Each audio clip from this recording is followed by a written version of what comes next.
Update tayo sa sitwasyon sa Mandaluyong na nakaranas na rin ng mga pagbaha. May ulat on the spot si Mark Makalalad ng Super Radio DZBB. Mark?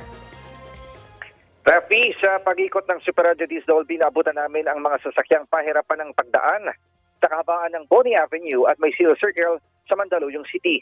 Sa katunayan, may mga nag-counterflow na ng mga sasakyan sa Maysilo Circle na light vehicles at umatras matapos hindi kayanin ang baha. Kasama rin sa binaha ang Ballesteros, F. Martinez at F. Ortigas. Ganyan din ang bahagi ng papuntang Kalentong.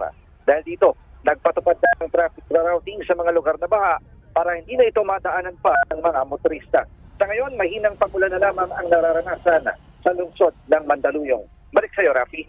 Mark, ano daw dahilan ng pagbaha dyan? Dahil alam natin may malaking o pinalaki yung drainage system dyan, hindi ba? Tama ka dyan, Rafi. Oo, at ilang beses na rin nagkaroon dito ng mga pag-upgrade dito sa kanilang flood control project.